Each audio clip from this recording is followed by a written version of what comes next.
Boker Tov, il est 8h, heure de Jérusalem, 7h, heure de Paris. C'est l'heure du premier journal d'information ce matin sur Studio Kalita, relayé sur les ondes de Radio J. La députée travailliste Shelly Yechimovitch, l'une des figures de proue de la gauche israélienne, ancienne présidente même du Parti travailliste, a annoncé hier qu'elle se retirait de la vie politique israélienne, au moins pour l'instant ou pour les prochaines années. Elle a justifié sa décision par un ras-le-bol, non pas de l'activité politique et parlementaire, mais ras-le-bol des tensions internes et pressions liées au monde politique israélien, surtout en cette période, en cette seconde période électorale dans la même année.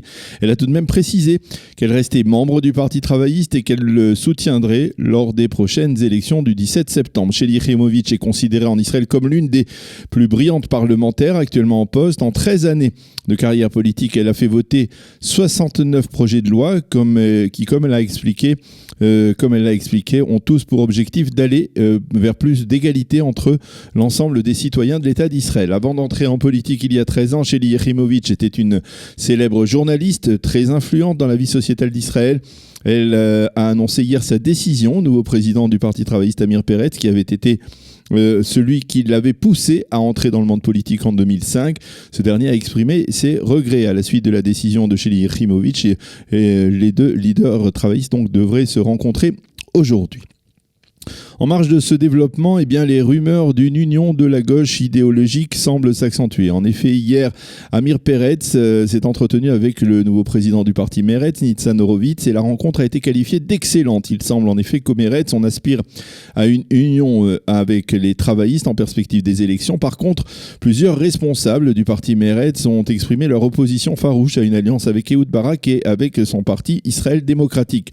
Nous sommes une formation politique qui a des valeurs d'intégrité. Nous ne voulons pas être impliqués ou liés avec les déboires d'Ehud Barak. Allusion aux révélations faites hier par le Daily Mail londonien. Ce journal à sensation britannique a en effet révélé hier une photo montrant Ehud Barak, le visage dissimulé, en partie par un col, entré au domicile du milliardaire juif américain Jeffrey Epstein, alors que le même jour, les caméras avaient remarqué l'entrée au même domicile d'Epstein de plusieurs jeunes filles.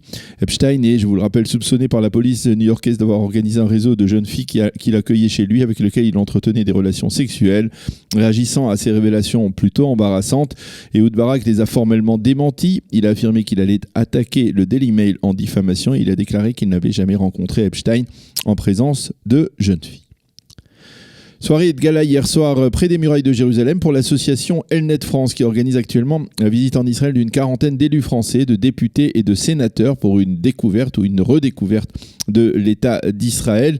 L'invité de ce dîner de gala était le nouveau ministre israélien de la Justice, Amir Ohana, qui dans son intervention a rappelé les défis de l'État d'Israël actuel et les difficultés d'un dialogue aujourd'hui avec les Palestiniens.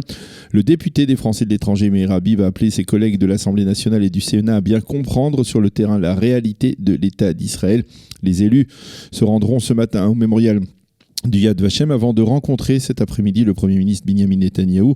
L'invité de notre rédaction aujourd'hui sera l'une des députées de La République En Marche, qui participe à cette visite. Et puis, autre événement plus francophone aujourd'hui, c'est cet après-midi que près de 200 Olim de France arriveront ensemble à l'aéroport Ben Gurion dans un vol affrété spécialement par l'agence juive. Ils seront reçus à leur arrivée par le ministre de l'intégration Yoav Gallant, par le président de l'agence juive Yitzhak Herzog et par le grand rabbin séfarade d'Israël, le Rav Yitzhak Yosef.